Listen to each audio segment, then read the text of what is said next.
Welcome to 360 Tamil. இன்னைக்கு இந்த வீடியோல நம்ம எந்த படத்தோட எக்ஸ்பிளனேஷன் பத்தி பார்க்க போறோம்னா, மராத்தில இப்ப ரீசெண்டா வெளியே இருக்க சுசீலா சுஜித் அப்படின்ற படத்தை பத்தி தான் பார்க்க போறோம். இது ஒரு காமெடி த்ரில்லர் படம்னு சொல்லலாம். இந்த படத்தோட கதை ரொம்ப இன்ட்ரெஸ்டிங்கா இருக்கும். நான் முதல்ல பிளாட்டை பத்தி சொல்றேன். சுசீலான்றவங்க ரமாகாந்த் அப்படின்றவருக்கு ஒய்ஃபா இருக்காங்க. ரமாகாந்துக்கு 50 வயசு, சுசீலாக்கு வெறும் 35 வயசு தான். அதனால ஹஸ்பண்ட் எப்ப பாரு சுசீலாவை சந்தேகப்பட்டுக்கிட்டே இருக்காரு. இந்த மாதிரி நிலைமையில ஷவரை ரிப்பேர் பண்றதுக்காக ஒரு நபர் வராரு. அந்த நபரும் இவங்களும் சேர்ந்த மாதிரி வீட்டுக்குள்ள லாக் ஆயிடுறாங்க. இப்ப வேலைக்கு கிளம்பின ஹஸ்பண்டுக்கு சந்தேகமா இருக்கு. ஒய்ஃப் ஒருவேளை அந்த நபர் கூட ஒண்ணு மண்ணா இருந்துருவாளா அப்படின்ற மாதிரி சந்தேகப்படுறாரு. அவர் திரும்பி வரதுக்குள்ள இவங்க ரூமை விட்டு வெளியே வரணும், இல்லைன்னா ஹஸ்பண்ட் கிட்ட மாட்டி பிரச்சனை ஆயிடும். இவங்களுமே வெளியே வரதுக்கு நிறைய முயற்சி எல்லாம் எடுக்கிறாங்க. இவங்க ஹஸ்பண்ட் கிட்ட மாட்டாம தப்பிச்சாங்களா இல்லையான்னு சொல்றதுதான் இந்த படத்தோட மீதி கதையா இருக்கும். நிச்சயமா இந்த படத்தோட கதை உங்களுக்கு பிடிக்கும் நம்புறேன். எக்ஸ்பிளனேஷன் குள்ள போறதுக்கு முன்னாடி வீடியோக்கு ஒரு லைக் போடுங்க. மேற்கொண்டு பேசி டைம் வேஸ்ட் பண்ணாம நம்ம நேரடியா எக்ஸ்பிளனேஷன் குள்ள போயிடலாம். படத்தோட ஸ்டார்டிங் சீனே பின்னாடி நடக்க போற ஒரு சீனை முன்கூட்டியே காட்டுறாங்க. அதாவது ஒரு அபார்ட்மெண்டோட 35th ஃப்ளோர்ல இருக்க ஒரு வீட்டை காட்டுறாங்க. காத்தடிக்குது. அந்த வீட்டுல இருக்க ஒரு ரூமோட கதவு சட்டுன்னு சாத்திருது. என்ன கதவு சாத்துன மாதிரி இருக்குன்ற மாதிரி சுசீலான்றவங்க வெளியே வந்து பாக்குறாங்க. பார்த்தா கதவு லாக் ஆயிருச்சு. வெளியே இருந்து தான் இந்த கதவை திறக்க முடியும் போல. ஐயோ கதவு வேற லாக் ஆயிருச்சு அப்படின்ற மாதிரிலாம் யோசிக்கிறாங்க. ஷவரை ரிப்பேர் பண்றதுக்காக சுஜித்னு ஒருத்தர் வந்திருப்பாரு. இப்ப சுஜித் சுசீலான்னு 2 பேர் மாட்டிருக்காங்கல்ல, என்ன பண்றது அப்படின்ற மாதிரிலாம் யோசிச்சுட்டு இருக்காங்க. இப்பதான் கொஞ்ச நேரத்துக்கு முன்னாடி நடந்த விஷயத்துல இருந்து ஆரம்பிக்கிறாங்க. சுசீலாக்கு 35 வயசு தான் ஆகுது. ஆனா ஹஸ்பண்ட் ரமாகாந்துக்கு 50 வயசு ஆகுது. இப்ப ஹஸ்பண்ட் அலாரம் சவுண்ட் கேட்டு முடிக்கிறாரு. குளிச்சுட்டு நம்ம மீட்டிங்க்கு கிளம்பணும் அப்படின்ற மாதிரி குளிச்சுட்டு இவருமே ரெடி ஆகிறதுக்காக கபோர்டை ஓபன் பண்றாரு. துணி கொட்டிட்டு இருக்கு. சுசீலா இதை கொஞ்சம் அரேஞ்ச் பண்ணு அப்படின்ற மாதிரிலாம் சொல்றாரு. அதுக்கப்புறம் ரெடி ஆகி வேலைக்கு கிளம்பிட்டு இருக்காரு. கமல்ன்ற செக்யூரிட்டியும் மேடத்துக்கு ஒரு டெலிவரி வந்திருக்குன்ற மாதிரி சொல்றான். சரி போய் தான்ற மாதிரி ரமாகாந்த் இங்க இருந்து கிளம்பி போயிடுறாரு. இப்ப இந்த கமல் இருக்கான்ல, மேடம் உங்களுக்கு டெலிவரி வந்திருக்கு அப்படின்ற மாதிரி இவங்களை பார்த்து சொல்லி விட்டுட்டு இருக்கான். என்ன இப்படி வலிஞ்சிட்டு இருக்கான் அப்படின்ற மாதிரி அவங்களுமே பாக்குறாங்க. அவனை செட்யூஸ் பண்ற மாதிரி சில விஷயங்களை பண்ணிட்டு இருக்காங்க. இவங்களுக்குமே நம்மள பிடிச்சிருக்கு போல அப்படின்ற மாதிரி இவன் வெக்கப்பட்டு சிரிச்சிட்டு இருக்கான். ஒரு ஸ்டேஜ்ல உள்ள வந்து தந்துட்டு போன்ற மாதிரி சொல்றாங்க. இவன் வெக்கப்பட்டுக்கிட்டே வீட்டுக்குள்ள வந்துடுறான். இப்ப நேரா பெட்ரூம்க்கு கூட்டு வந்துடுறாங்க. இவனை கட்டில்ல தள்ளி விட்டு இவன் மேல சாஞ்ச மாதிரி ரொமான்ஸ் எல்லாம் பண்ண ஆரம்பிக்கிறாங்க. இது எல்லாமே ரமாகாந்தோட மைண்டுக்குள்ள ஓடிட்டு இருக்க விஷயமா இருக்கும். சட்டுன்னு இவருமே கண்முழிக்கிறாரு. இப்பதான் அலாரம் அடிச்சு இவர் கண்முழிக்கிறாரு. பக்கத்துல ஒய்ஃப் இல்ல, எங்க போனாங்கன்ற மாதிரிலாம் இவர் தேடிட்டு இருக்காரு. சுசீலாவை பொறுத்த வரைக்கும் காய்கறி வாங்குறதுக்காக தான் வெளியே போயிருப்பாங்க. இப்ப வாங்கிட்டு இவங்களோட அபார்ட்மெண்ட்டுக்கு வந்துடுறாங்க. ஒரு பெரியவரை பார்த்து ஜென்ரலா பேசிட்டு இருக்காங்க. அந்த பெரியவரை பொறுத்த வரைக்கும் இவங்க பிளாட்டுக்கு கீழ் பிளாட்ல தான் இருப்பாரு. இவங்க ஸ்வீட்டா தான் பேசுறாங்க. ஆனா அவர் எரிஞ்சு விழுறாரு. நீங்க தண்ணி ஊத்துறது கீழெல்லாம் விழுந்துட்டு இருக்கு, இதுக்கப்புறம் செடிக்கு கம்மியா தண்ணியை ஊத்துங்க அப்படின்ற மாதிரிலாம் புலம்பிக்கிட்டே இங்கிருந்து கிளம்பி போயிடுறாரு. இப்ப ரமாகாந்த் இருக்காருல, ரெடி ஆகலாம் அப்படின்ற மாதிரி ரெடி ஆயிட்டு இருக்காரு. அப்பன்னு பார்த்து இவர் ஆன் பண்ணா கொலை ஆன் ஆக மாட்டேங்குது. திடீர்னு ஆட்டோமேட்டிக்கா ஆன் ஆகுது. ரொம்ப நாளாவே இந்த பிரச்சனை இருக்கு போல. இந்த பிரச்சனையை பத்தி பல வாட்டி ஒய்ஃப் கிட்ட சொல்லிட்டாரு. இப்பயுமே ஒய்ஃப் கிட்ட புலம்புற மாதிரிலாம் பேசிட்டு இருக்காரு. நான் சொல்ல சொன்னனே, சொன்னியா இல்லையான்ற மாதிரி கேட்கிறாரு. ஏற்கனவே கம்பெனிக்கு கால் பண்ணி சொல்லியாச்சு, வரேன்னு சொல்றாங்க. ஒரு மாசமா வரலன்ற மாதிரி சொல்றாங்க. நீ திரும்பி ஞாபகப்படுத்த வேண்டியதானே அப்படின்ற மாதிரி ஒய்ஃப் கிட்ட கேட்கிறாரு. ஏன் நீங்க ஞாபகப்படுத்தலாம்ல அப்படின்ற மாதிரி ஒய்ஃபும் கேட்கறாங்க. இவர் கூட பேசிக்கிட்டே இவங்க வேலையை பார்த்துட்டு இருக்காங்கல்ல, அப்பன்னு பார்த்து இவங்களோட கை வேற லைட்டா கட்டெல்லாம் ஆயிருது. இப்ப பேசிட்டு இருக்க ஹஸ்பண்ட் கதவை சாத்திடுறாரு. இந்த கதவை சாத்தினா ஆட்டோமேட்டிக்கா லாக் ஆயிடும் உங்களுக்கு தெரியாதா, ஏங்க இப்படி பண்றீங்கன்ற மாதிரி கதவை வெளியே இருந்து ஓபன்லாம் பண்ணி விடுறாங்க. ஹஸ்பண்ட் கபோர்டை திறக்கலான்னு பார்க்கும்போது இவங்களோட சாரி எல்லாம் இவரோட மேல வந்து விழுது. கபோர்ட்ல உன்னோட துணியெல்லாம் மடிச்சு வைக்க மாட்டியா அப்படின்ற மாதிரி திரும்பி புலம்ப ஆரம்பிக்கிறாரு. இந்த வீட்டுல நான் தான் எல்லாத்தையும் பண்றேன் அப்படின்ற மாதிரி இவங்களுமே புலம்புறாங்க. சரி என்னாச்சு, கை ஓகே தானேன்ற மாதிரி கேட்கிறாரு. அதெல்லாம் ஓகே தான் அப்படின்ற மாதிரி இவங்களுமே சொல்றாங்க. இவரை பொறுத்த வரைக்கும் இன்னைக்கு ஒரு முக்கியமான மீட்டிங் இருக்கு போல, சீக்கிரமா கிளம்பணும் அப்படின்ற மாதிரிலாம் சொல்லிட்டு இருக்காரு. ஆல்மோஸ்ட் எல்லாத்தையும் ரெடி பண்ணிட்டேன்ற மாதிரி ஒய்ஃபும் சொல்லிட்டு இருக்காங்க. இப்ப யாரோ கதவை தட்டுறாங்க. யாரா இருக்கும்னு கதவை திறந்தா சுஜித் அப்படின்ற ஒரு நபர் வந்திருக்காரு. ஷவரை சரி பண்றதுக்காக தான் வந்திருக்கன்ற மாதிரிலாம் சொல்லிட்டு இருக்காரு. அந்த சுஜித்தை பாக்குற இவங்க பயங்கரமா ஷாக்லாம் ஆகுறாங்க. அஜித்தா அப்படின்ற மாதிரி கேக்குறாங்க. அஜித் இல்ல மேடம், சுஜித் அப்படின்ற மாதிரி இவர் சொல்றாரு. எதுக்காக இவங்க ஷாக்கிங்கா பாக்குறாங்கன்றது தெரியல. சரி உள்ள வாங்க உட்காருங்கன்ற மாதிரி உட்கார வச்சு இவர்கிட்ட பேசிட்டு இருக்காங்க. இவருமே சீக்கிரமா சரி பண்ணிடுறேன், ரொம்ப லேட் ஆயிருச்சு சாரின்ற மாதிரிலாம் சொல்லிட்டு இருக்காரு. ஆனா இவங்க இவரையே அடிச்சு பார்த்துட்டு இருக்காங்க. அப்ப ரெடியான ரமாகாந்த் வெளியே வராரு. அவருமே இவரை பார்த்து பயங்கரமா ஷாக்லாம் ஆகுறாரு. நீ அஜித் தானே அப்படின்ற மாதிரி கேட்கிறாரு. சார் அஜித் இல்ல சார், சுஜித் அப்படின்ற மாதிரி இவருமே சொல்றாரு. எதுக்காக இவரை 2 பேருமே அஜித் அஜித்னு சொல்றாங்கன்னு இப்போதைக்கு நமக்கு தெரிய மாட்டேங்குது. சரி நீ தான் ரெடி பண்றதுக்காக வந்தியா, எதுக்காக இவ்வளவு லேட் பண்ண அப்படின்ற மாதிரிலாம் ரமாகாந்த் கோவமா சில கேள்வி எல்லாம் கேட்கிறாரு. சார் மன்னிச்சிருங்க சார், இன்னைக்கு பக்காவா பண்ணி தந்துட்டு போயிடுறேன் அப்படின்ற மாதிரிலாம் சுஜித்தும் பதில் சொல்லிட்டு இருக்காரு. ரமாகாந்த் இங்கேயே இருக்கலாம்ன்ற மாதிரி யோசிக்கிறாரு. ஆனா இன்னைக்கு ஒரு முக்கியமான மீட்டிங் இருக்கு, அந்த மீட்டிங்க்கு இவர் கண்டிப்பா போயே ஆகணும். ஏன்னா ஒய்ஃபை தனியா விட்டு போகணுமான்ற மாதிரி யோசிக்கிறாரு. சந்தேகப்படுவார்ல, அதனால தான் இப்படி யோசிக்கிறாரு.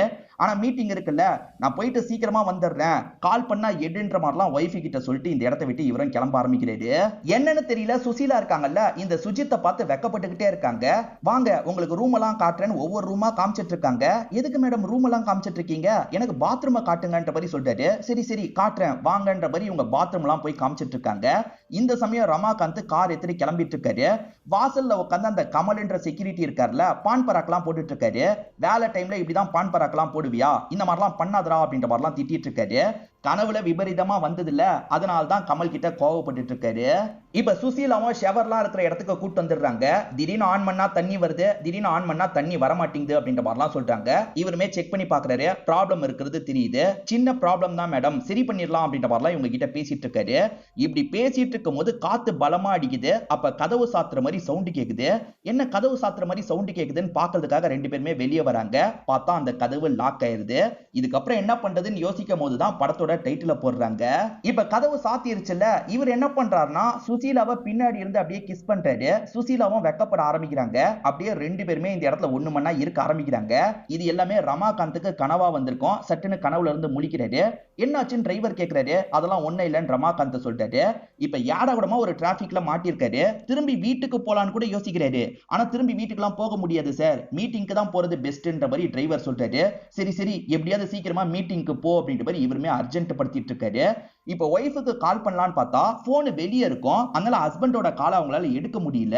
என் ஹஸ்பண்ட் தான் கால் பண்றாருன்னு நினைக்கிறேன், இப்ப வெளியே கூட போக முடியலையேன்ற மாதிரி புலம்பிட்டு இருக்காங்க. நீயாவது தெரிஞ்ச யாருக்காவது கால் பண்ணுன்னு சொல்றாங்க. மேடம் என் போனியா வெளியே தான் ஃபர்ஸ்ட் வந்தன்ற மாதிரி இவர் சொல்றாரு. இப்ப கதவை ஓபன் பண்றதுக்கு ரெண்டு பேருமே மாத்தி மாத்தி ட்ரை பண்றாங்க. ஆனா என்ன ட்ரை பண்ணியே இவங்களால கதவை ஓபனே பண்ண முடியல. இவங்க ரெண்டு பேருமே ஃபேஸ் டு ஃபேஸ் பார்த்த மாதிரி தான் கதவை ஓபன் பண்றதுக்கு ட்ரை பண்றாங்க. அப்ப என்னன்னு தெரியல, சுசீலா இவரையே அடிச்சு பாக்குறாங்க. இந்த லேடி என்ன இப்படி பாக்குறாங்கன்ற மாதிரி இவரும் யோசிச்சுட்டு இருக்காரு. திடீர்னு என்ன யோசிக்கிறாங்கன்னு தெரியல, வேகமா பால்கனி இருக்கிற இடத்துக்கு வந்துடுறாங்க.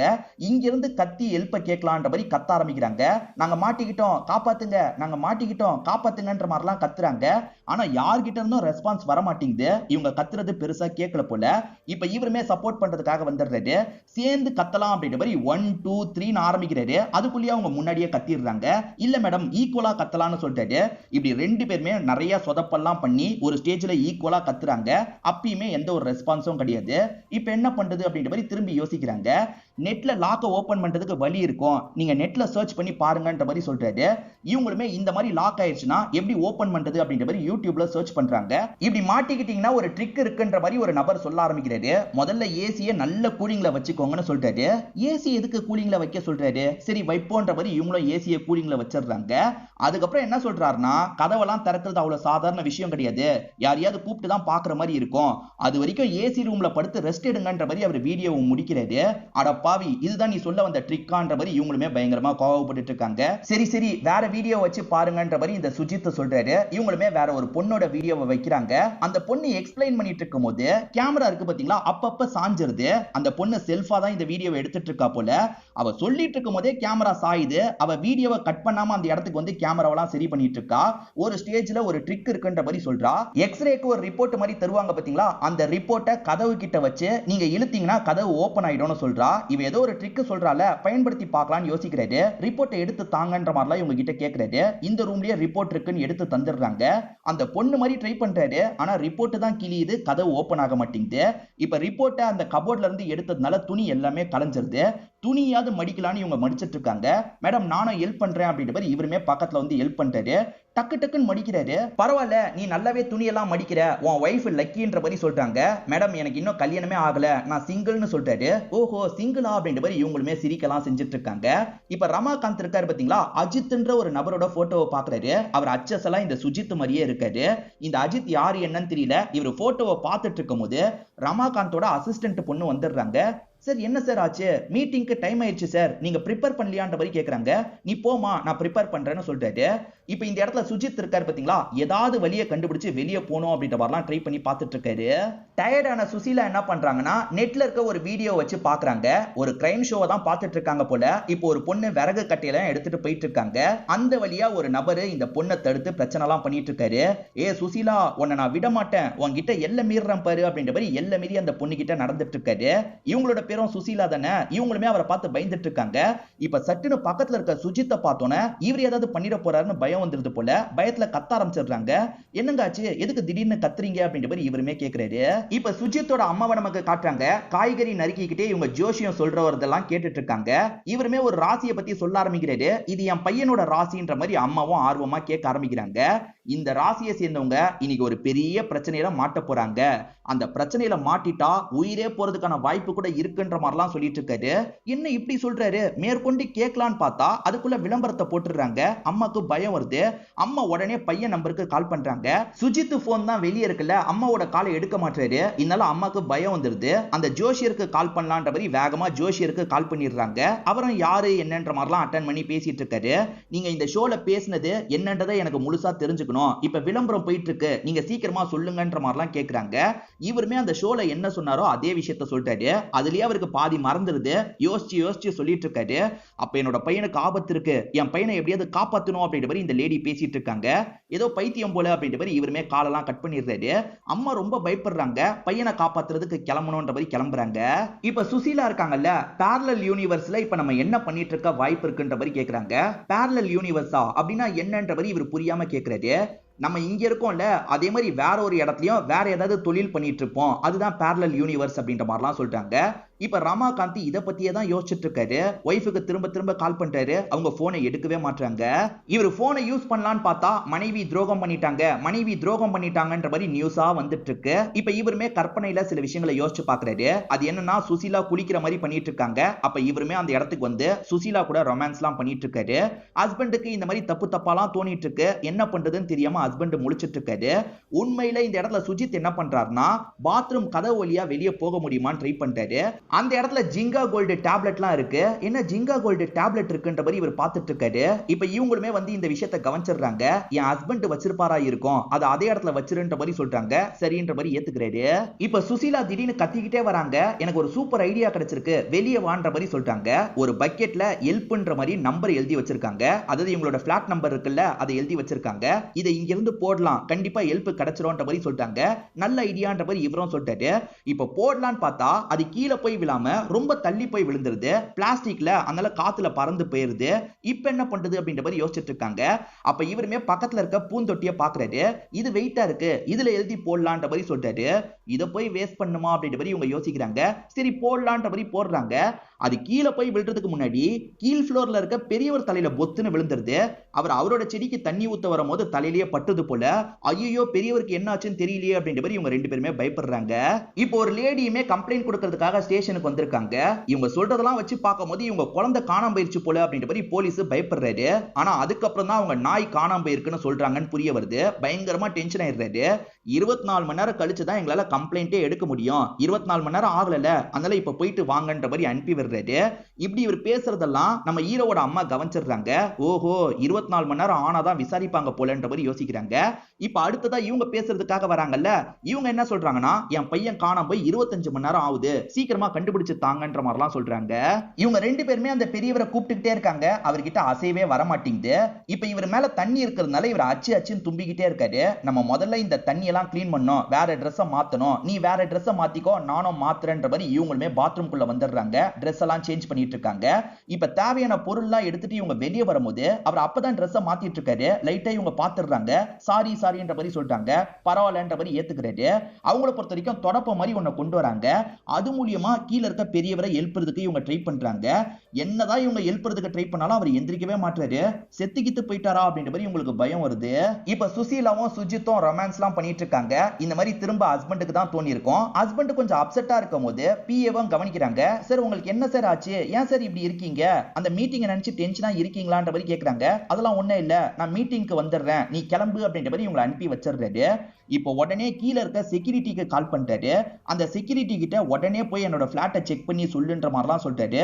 சரி கீழே சில வேலை இருக்கு அதெல்லாம் முடிச்சுட்டு போறேன், இப்ப வேணா கமலா அனுப்பி வைக்கவான்ற மாதிரி இவன் கேட்கிறான். கமலா அவனை மட்டும் அனுப்பியே வைக்காத, நீ வேலையெல்லாம் முடிச்சுட்டு போய் பார்த்தா போதும்ன்ற மாதிரி சொல்லிட்டாரு. அப்போ ஓகே சார் அப்படின்ற மாதிரி இவனும் காலை கட் பண்ணிடுறான். ஒய்ஃப் என்ன பண்றான்னு தெரியலையே, என்ன நடக்குதுன்னு தெரியலையேன்ற மாதிரி இவரும் புலம்பிட்டு இருக்காரு. இவர் வந்தோன்னு அஜித்ன்ற மாதிரி கூப்பிட்டாங்கல்ல, அதுக்கான காரணத்தை சொல்ல ஆரம்பிக்கிறாங்க. அது என்னன்னா சுசீலா வந்து காலேஜ் படிச்சிட்டு இருக்கும் போது அஜித்னு ஒருத்தரை பயங்கரமா லவ் பண்ணிருப்பாங்க. அவர் ஆல்மோஸ்ட் ஹீரோ எப்படி இருக்காரோ அதே மாதிரி தான் இருப்பாரு. எங்களுக்குள்ள பிரேக்கப்லாம் ஏற்பட்டுச்சு அப்படின்ற மாதிரிலாம் சொல்லிட்டு இருக்காங்க. ஓஹோ அப்படியான்ற மாதிரி இவர் ஆச்சரியமா கேட்கிறாரு. உனக்கு லவ் எல்லாம் இருக்கான்னு கேட்கும்போது இவருமே லவ் இருக்கு, அவளோட பேரு ஆர்த்தி அப்படின்ற மாதிரி சொல்லிட்டாரு. அப்ப லவ் ஸ்டோரி இருக்கு, அந்த லவ் ஸ்டோரியை எனக்கு சொல்லுன்ற மாதிரிலாம் இவங்க கேட்டுட்டு இருக்காங்க. இவருமே அந்த ஸ்டோரியை சொல்லலாம்னு நினைக்கிறாரு. இரு நான் ட்ரிங்க்ஸ்லாம் எடுத்துட்டு வந்துடுறேன், நம்ம ரிலாக்ஸா பேசலான்ற மாதிரி சொல்றாங்க. என்ன இப்படி மாட்டிட்டு இருக்கோம், இந்த லேடி ரிலாக்ஸ் பண்ணலாம்னு சொல்றாங்களே அப்படின்ற மாதிரி இவரும் முழிச்சுக்கிட்டே அவங்கள பார்த்துட்டு இருக்காரு. இப்ப அப்படியே கட் பண்ணி நமக்கு ரமாகாந்த காட்டுறாங்க. ரமாகாந்த் மீட்டிங்க்கு ரெடி ஆயிருப்பாரு. இப்ப சில ப்ராடக்ட்டை பத்தி இவர் சொல்லணும் போல, அந்த ப்ராடக்ட்டை பத்திலாம் எக்ஸ்பிளைன் பண்ணிட்டு இருக்காரு. இப்ப திரும்பி டிவியை பார்த்து எக்ஸ்பிளைன் பண்ணலாம் நினைக்கும் போது டிவில இவரோட ஒய்ஃபும் அந்த சுஜித்தும் தெரியுறாங்க. அவங்க ரெண்டு பேருமே மாத்தி மாத்தி ஷாம்பு போட்டு குளிச்சிட்டு இருக்க மாதிரி, சோப்பு போட்டு குளிச்சிட்டு இருக்க மாதிரிலாம் தெரியுது. அதை பார்த்தோன்னே இவருமே சொதப்ப ஆரம்பிக்கிறாரு. என்னாச்சு அப்படின்ற மாதிரி மேனேஜரும் கேட்கிறாரு. ஒன்னும் இல்ல சார் அப்படின்ற மாதிரி இவருமே சமாளிச்சுட்டு திரும்பி முதல்ல இருந்து சொல்லிட்டாரு. திரும்பியே இவருக்கு அந்த மாதிரி தெரியுது இல்ல, அதனால சொதப்புறாரு. யோ ரமாகாந்த் இன்னைக்கு உனக்கு என்னதான் ஆச்சு அப்படின்ற மாதிரி மேனேஜர் செம்மையா கடுப்பாயிடுறாரு. இன்னைக்கு நீ சொல்லவே தேவையில்ல, இன்னொரு நாள் பாத்துக்கலாம் அப்படின்ற மாதிரி இவர் அனுப்பி விடுறாரு. என் பையன் வேலைக்காக போனா கால் பண்ண எடுக்கவே மாட்டான்ற மாதிரி அம்மா சொல்றாங்க. எங்க கால் பண்ணி எடுக்கலனா உடனே கம்ப்ளைண்ட் கொடுக்கிறதுக்கு வந்துருவீங்களா, அதெல்லாம் வீட்டுக்கு வந்துருவாங்க போங்கன்ற மாதிரிலாம் போலீஸுங்க சொல்றாங்க. இல்ல என் பையன் ராசியில பிரச்சனை இருக்கிறதா சொல்றாங்க, கண்டிப்பா கண்டுபிடிக்கணும்ன்ற மாதிரிலாம் சொல்றாங்க. இவங்க சொன்னா கேட்க மாட்டாங்கன்னு போலீஸுங்களும் புரிஞ்சுக்கிறாங்க. இப்ப இவருமே ஆர்த்தியை பத்தி சொல்ல ஆரம்பிக்கிறாரு. இவர் குடிக்கிறாரு, அவங்கள பொறுத்த வரைக்கும் டீ குடிச்சிட்டு இருக்காங்க. ஆர்த்தியும் இவரும் ஒரே காலேஜ்ல தான் படிச்சிருப்பாங்க. இவருக்கு ஆர்த்தியை ரொம்ப பிடிக்கும். காலேஜ்ல இருக்க நிறைய பசங்களுக்கு ஆர்த்தியை பிடிக்கும். ஒன் சைடா நிறைய பேர் லவ் பண்ணுவாங்க. அதே மாதிரி தான் நானும் லவ் பண்ணேன். ஆனா அந்த லவ் கடைசி வரைக்கும் என்னால சொல்லவே முடியல. திடீர்னு ஆர்த்தி வீட்டுல ஒரு பையனை பார்த்து கல்யாணம் பண்ணி வச்சிட்டாங்க. முதல்ல எனக்கு கஷ்டமா தான் இருந்தது. பரவாயில்ல ஆர்த்தி யார் கூடயாவது சந்தோஷமா இருக்கட்டும்ன்ற மாதிரி நான் பெருசா அந்த விஷயத்தை எடுத்துக்கல. ஆனா போக போக தான் ஆர்த்திக்கு அந்த ஹஸ்பண்ட்னால நிறைய பிரச்சனை நடக்குது அப்படின்றது எனக்கு புரிய ஆரம்பிச்சது. ஆர்த்தியும் நானும் திரும்பி பேச ஆரம்பிச்சோம். அப்பப்ப நாங்க மீட் பண்ணி பேசிப்போம். அவ கஷ்டத்தெல்லாம் என்கிட்ட சொல்லி புலம்புவா. அப்ப எனக்கு ரொம்ப கஷ்டமா இருந்திருக்கும். நம்ம முன்கூட்டியே லவ்வ சொல்லியிருந்தா நம்ம ரெண்டு பேர் சேர்ந்திருக்கலாமே அப்படின்ற மாதிரிலாம் தோணும். அதை சொல்ல கூட எனக்கு தைரியம் இல்லைன்ற மாதிரிலாம் இவர் புலம்பிட்டு இருக்காரு. அந்த ஹஸ்பண்ட் டார்ச்சர் பண்ணா விட்டுட்டு உன் கூட வந்துட வேண்டியதானே அப்படின்ற மாதிரிலாம் இவங்க கேட்கறாங்க. அது அவ்வளவு சிம்பிளான விஷயம் இல்லைங்கன்ற மாதிரி இவர் சொல்றாரு. சரி உங்களுக்கும் உங்க ஹஸ்பண்டுக்கும் ஏதோ பிரச்சனை இருக்க மாதிரி இருக்கு, உங்களுக்கும் உங்க ஹஸ்பண்டுக்கும் என்ன பிரச்சனை அப்படின்ற மாதிரி இவர் கேட்க ஆரம்பிக்கிறாரு. அந்த பிரச்சனையை எப்படி சொல்றது அப்படின்ற மாதிரிலாம் இவங்க தயங்கிட்டு இருக்காங்க. பரவாயில்லங்க சொல்லுங்கன்ற மாதிரி இவரும் கேட்கிறாரு. இப்ப இவங்களுமே இவங்களோட லவ் ஸ்டோரியை சொல்ல ஆரம்பிக்கிறாங்க. இவங்களும் அஜித்தும் பயங்கரமா லவ்லாம் பண்ணிருப்பாங்க. ஆக்சுவலா அஜித் தான் இவங்களை சீட் பண்ணிருப்பாரு. அஜித்துக்கு வேற ஒரு பணக்கார பொண்ணு கிடைச்சிருப்பா. அந்த பொண்ணை கல்யாணம் பண்ணிக்கலாம் அப்படின்ற மாதிரி கல்யாணம் பண்ணி செட்டில் ஆயிருப்பாரு. அஜித்தை மறக்க முடியாம இவங்க கஷ்டத்துல இருந்திருப்பாங்க. அப்ப ஃபேமிலி தான் ஃபோர்ஸ் பண்ணி கல்யாணம் பண்ணி வச்சிருப்பாங்க. இவங்களுக்கும் இவங்க ஹஸ்பண்டுக்கும் ஏஜ் டிஃபரன்ஸ் ரொம்ப அதிகமா இருக்கும். இந்த ஏஜ் டிஃபரன்ஸ்லாம் எனக்கு பெருசாவே தெரியல, ஆனா என் ஹஸ்பண்டுக்கு தான் இது ரொம்ப பெருசா தெரியுது. இதனாலேயே நம்ம ஒய்ஃப் நம்மள சீட் பண்ணிடுவாளா அப்படின்ற மாதிரி ஒவ்வொரு நாளும் அவர் பயந்துகிட்டே இருக்காரு. நான் புரிய வைக்கிறதுக்கு எவ்வளவோ ட்ரை பண்ணிருக்கேன், அவர் புரிஞ்சுக்கிற மாதிரியே இல்ல. நாங்க கல்யாணம் ஆன புதுசுல வேற ஒரு அபார்ட்மெண்ட்ல இருந்தோம். அந்த அபார்ட்மெண்ட்ல எனக்கு நிறைய ஃப்ரெண்ட்ஸ்லாம் இருந்தாங்க. எல்லார்கிட்டயும் ஜாலியா பேசுவேன். அந்த அபார்ட்மெண்ட்டுக்கு பக்கத்துல தான் அஜித்தும் குடி வந்தான். அஜித்தை நான் ஏற்கனவே வெறுக்க ஆரம்பிச்சிட்டேன். ஏன்னா என்னைக்கு என்ன விட்டுட்டு போனானோ அன்னைக்கே அவனை நான் வெறுக்க ஆரம்பிச்சிட்டேன். ஜென்ரலா மட்டும்தான் அவன் கிட்ட பேசினேன். ஆனா அஜித்தோ நானும் ஒரு காலத்துல லவ் பண்ணிருக்கோம்னு என்னோட ஹஸ்பண்டுக்கு தெரிஞ்சிருச்சுல, என் ஹஸ்பண்ட் பயங்கரமா கோவப்பட்டுட்டாரு. அந்த இடத்துல இருக்க வேணான்ற மாதிரி தள்ளி இருக்கிற இந்த இடத்துக்கு என்ன கூட்டு வந்துட்டாரு. இந்த இடத்துக்கு வந்ததுல இருந்து நான் கஷ்டம் தான் பட்டுட்டு இருக்கேன் அப்படின்ற மாதிரிலாம் ஃபீலிங்கா பேசிட்டு இருக்காங்க. ஏன்னா யார்கிட்டயுமே இவங்களால பேசி பழக முடியல. ஒரு இடத்துக்குள்ளேயே அடைச்சு வச்ச மாதிரி இருக்குல்ல, அதுதான் இவங்க ஃபீலிங்கா சொல்லிட்டு இருக்காங்க. அதே மாதிரி இவங்களுக்குள்ள வந்து பிசிக்கலாவும் ரிலேஷன்ஷிப் ஸ்மூத்தா போல. ஹஸ்பண்டா நமக்கு வயசாயிருச்சு, நம்மளால ஒய்ஃபை நல்லபடியா பாத்துக்க முடியாதுன்ற மாதிரிலாம் ரொம்ப கவலைப்பட்டு இருப்பாரு. அதெல்லாம் நீங்க கவலைப்படாதீங்க, நம்ம அன்பா இருக்கலாம், ஒத்துமையா இருக்கலாம்ன்றத புரிய வைக்கிறதுக்கு நான் ட்ரை பண்ணலாம்னு நினைப்பேன். ஆனா அவர் அதை கேட்கவே மாட்டாரு. அதுதான் எங்களுக்குள்ள இவ்வளவு பெரிய கேப் ஏற்பட்டதுக்கு காரணம் அப்படின்ற மாதிரிலாம் இவங்க ஃபீலிங்கா பேசிட்டு இருக்காங்க. இவங்க ஃபீல் பண்ணிக்கிட்டே சொல்லும் போது இவருக்குமே கஷ்டமா இருக்கு. இப்ப பக்கத்துல வந்து ஒன்னும் இல்ல ஃபீல் பண்ணாதீங்க அப்படின்ற மாதிரி தோல்ல கையை வச்சு ஆறுதல்லாம் சொல்லிட்டு இருக்காரு. ஒரு மொமெண்ட்ல இவங்க இருக்காங்கல்ல சட்டுன்னு இவரை கட்டி பிடிச்சிடுறாங்க. கட்டி பிடிச்சதுக்கு அப்புறம் இதெல்லாம் தப்புன்றது இவங்களுக்கு ஃபீல் ஆகுது. சட்டுன்னு விலகிடுறாங்க. சாரின்ற மாதிரி சொல்றாங்க. பரவாயில்ல அப்படின்ற மாதிரி இவரும் சொல்றாரு. இப்போ இவங்க அழுதுகிட்டே ரெஸ்ட் ரூம்குள்ள வந்துடுறாங்க. ரெஸ்ட் ரூம்ல இருந்து கொஞ்சம் ஃபீல்லாம் பண்ணிட்டு இருக்காங்க. அவங்க சொன்னதை பத்தியே யோசிச்சுக்கிட்டே இவர் பால்கனி கிட்ட நின்னுட்டு இருக்காரு. கொஞ்ச நேரத்துல அவங்களுமே அந்த இடத்துக்கு வந்துடுறாங்க. வந்தவங்க கிட்ட என்ன சொல்றாருன்னா, நீங்களுமே பேச வேண்டிய விஷயத்த பேசணும், அதே மாதிரி நானுமே சொல்ல வேண்டிய விஷயத்த சொல்லணும். இதுக்கப்புறமும் நம்ம சொல்லாம இருக்கிறது சரியில்லைங்க, சொல்லிதான் ஆகணும்ன்ற மாதிரி சொல்றாரு. சுசீலாவும் ஆமான்ற மாதிரிலாம் சொல்றாங்க. இப்படி இவங்க பேசிக்கிட்டே எதர்ச்சியா கீழே பார்க்கும்போது அந்த பெரியவர் காணாம போயிருக்காரு. என்ன திடீர்னு பெரியவரை காணோம், பெரியவரை கூப்பிடணும் அப்படின்ற மாதிரி இவங்க இங்க இருந்து கத்தி கத்தி கூப்பிட்டு இருக்காங்க. அந்த பெரியவர் என்ன பண்றாருன்னா இவங்கள பாக்குறதுக்காக மேலதான் வந்துட்டு இருக்காரு. ஏன்னா இவங்க நம்ம மேல கோவத்துல தான் போட்டிருக்காங்க, என்ன ஏதுன்னு கேட்கணும்ன்ற மாதிரி மேல வந்து காலிங் பெல் அடிச்சிட்டு இருக்காரு. இவங்களால தான் வெளியே வந்து கதவெல்லாம் திறக்க முடியாதுல்ல, அவர் காலிங் பெல் அடிக்கிறாரு போலன்ற மாதிரி அவரை கத்தி கத்தி கூப்பிடுறாங்க. நாங்க மாட்டிட்டு இருக்கோம்ன்ற மாதிரி சொல்றாங்க. அவர் என்ன கதவியை திறக்க மாட்டாங்க, அங்க இருந்து கிளம்பிடுறாரு.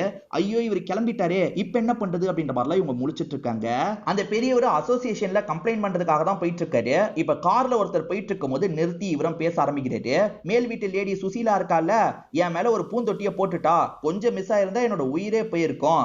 நான் காலையில சாதாரணமா தண்ணிய கம்மியா ஊத்துன்னு சொன்னேன், அதுக்கு கோவப்பட்டு இப்படி பண்ணிட்டா, ஆக்ஷன் எடுக்கணும்ன்ற மாதிரிலாம் சொல்லிட்டாரு. என்ன சொல்றீங்க அப்படின்ற மாதிரி இவருமே ரொம்ப அதிர்ச்சி ஆகுறாரு. ரமாகாந்த் கிட்ட இந்த விஷயத்த சொல்லலான்ற மாதிரி கால் பண்ணிடுறாங்க. ரமாகாந்த் உங்க மிஸ்ஸஸ் இந்த மாதிரிலாம் பண்ணிருக்காங்க, நீங்க உடனே கிளம்பி வாங்கன்ற மாதிரி சொல்றாங்க. இவர் ஏற்கனவே டிராவலிங்ல தான் இருக்காரு, நான் வந்துடுறேன்ற மாதிரிலாம் சொல்றாரு. ஹீரோ எங்க போயிருக்காருன்றத போலீஸுங்க விசாரிச்சிடுறாங்க. இப்ப அம்மாவை கூட்டிட்டு அங்கதான் போறாங்க. இப்பயும் அம்மா கால் பண்றாங்க, பையன் எடுக்க மாட்டாருல, இதை நினைச்சு பயங்கரமா ஃபீல் பண்ணிட்டு இருக்காங்க. இவங்க ரெண்டு பேருமே ஒருத்தரோட கஷ்டத்தை இன்னொருத்தர் கிட்ட சொல்லி கொஞ்சம் ஃப்ரீயா ஃபீல் பண்றாங்க. இப்ப அடுத்து என்ன பண்றதுன்ற மாதிரி இவங்க உட்காந்துட்டு இருக்கும் போது காத்து கொஞ்சம் பலமா அடிக்குது. அந்த காத்துல கதவு ஆட்டோமேட்டிக்கா திறந்துருது. என்ன திடீர்னு கதவு திறந்துருச்சு அப்படின்ற மாதிரி இவங்க ரெண்டு பேருமே ஷாக்லாம் ஆயிட்டு இருக்காங்க. ஹஸ்பண்ட் எப்பனாலும் திரும்பி வரலாம்ல, அப்படி வர ஹஸ்பண்ட் இவங்க ரெண்டு பேரையும் சேர்த்து வச்சு பார்த்துட்டா பிரச்சனைன்ற மாதிரி யோசிக்கிறாங்க. கிளம்புன்னு சொல்றாங்க. இவரும் ரெடி ஆயிட்டு இங்க இருந்து கிளம்புறாரு. இவங்க ஹெல்ப் பண்ணதுக்காக நன்றிலாம் சொல்லிட்டு கிளம்புறாரு. இப்ப ஹஸ்பண்ட் வேகமா லிஃப்ட்ல வந்துட்டு இருக்காரு. அவர் ஒரு லிஃப்ட்ல வராரு. அந்த சமயம் தான் நம்ம ஹீரோ சுஜித் இருக்கார்ல, வேற ஒரு லிஃப்ட்ல கீழே இறங்க ஆரம்பிக்கிறாரு. இப்ப ஹஸ்பண்ட் வீட்டுக்குள்ள நுழைஞ்சு வரும்போது வீட்டுல யாருமே இல்லாத மாதிரி இருக்கு. ஒய்ஃப் எங்க போனான்ற மாதிரிலாம் தேடுறாரு. இப்பயும் ஒய்ஃபும் சுஜித்தும் ஏதாவது தப்பு பண்ணிருப்பாங்க, அதுக்கப்புறம் ரெண்டு பேருமே நம்மளை விட்டுட்டு ஓடி போயிட்டாங்களா அப்படின்ற மாதிரிலாம் யோசிச்சுட்டு இருக்காரு. இப்ப ரமாகாந்த் ரெஸ்ட் ரூம்க்கு வந்து செக் பண்றாரு. துணியெல்லாம் கழட்டி போட்ட மாதிரி இருக்குல்ல, இதை பார்த்தோம் ஷாக் ஆகுறாரு. அதே மாதிரி இவர் வச்ச டேப்லெட்லாம் அங்க காணாம போயிருக்குல்ல, டேப்லெட் எங்க போச்சு அப்படின்ற மாதிரிலாம் இவரும் தேடி பார்த்துட்டு இருக்காரு. இந்த சமயம் சுஜித் கீழே வந்திருப்பாரு. இங்க இருந்து சீக்கிரமா கிளம்பணும் அப்படின்ற மாதிரி பைக் எடுத்துட்டு கிளம்ப ஆரம்பிக்கிறாரு. அப்பன்னு பார்த்தா அம்மா இருக்காங்கல்ல, போலீஸ் டீம் எல்லாம் கூட்டிட்டு இந்த இடத்துக்கு வந்துடுறாங்க. உனக்கு ஒண்ணும் இல்லல்ல, நீ ஓகே தானே அப்படின்ற மாதிரிலாம் கேக்குறாங்க. நான் ஓகே, நீ எதுக்குமா போலீஸ் எல்லாம் கூட்டு வந்த அப்படின்ற மாதிரி கேக்குறாரு. உனக்கு ஆபத்துன்னு டிவில பார்த்தேன், அதனால தான் பயந்துட்டேன் அப்படின்ற மாதிரி சொல்றாங்க. சரி வாமா போலான்ற மாதிரி இவரும் கூட்டு போறாரு. ஹஸ்பண்ட் கொஞ்சம் அப்செட்டா நின்னுட்டு இருக்கும் போது ஒய்ஃப் அந்த இடத்துக்கு வராங்க. ரமாகாந்த் நம்ம சில விஷயங்களை பேசணும்ன்ற மாதிரி சொல்றாங்க. அதாவது மனசுக்குள்ளேயே ரெண்டு பேர் நிறைய விஷயங்களை வச்சிருக்காங்கல்ல, அதை இன்னைக்கு ஒரேடியா பேசி தீர்த்தரணும்னு யோசிக்கிறாங்க. இப்ப அப்படியே கட் பண்ணி நம்ம ஹீரோ ஒரு இடத்துல வெயிட் பண்ணிட்டு இருக்காரு. ஹீரோவை பாக்குறதுக்காக ஆர்த்தின்ற ஒருத்தங்க வராங்க. ஹீரோ ஒருத்தங்களை லவ் பண்ணதா சொன்னார்ல, அந்த ஆர்த்தி இவங்களா தான் இருப்பாங்க. என்ன திடீர்னு வேலண்டைன்ஸ் அன்னைக்கு கூப்பிட்டுருக்க அப்படின்ற மாதிரி கேக்குறாங்க.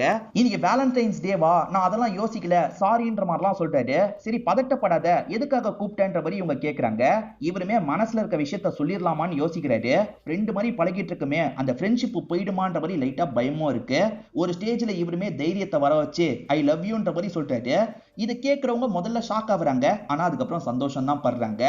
நானுமே உன்கிட்ட ஒரு விஷயத்த சொல்லணும்னு நினைச்சேன், இப்ப சொல்றேன். நானும் என்னோட ஹஸ்பண்டும் பிரிய போறோம், அவர்கிட்ட அந்த விஷயத்த நான் சொல்லிட்டேன்ற மாதிரி சொல்லிட்டாங்க.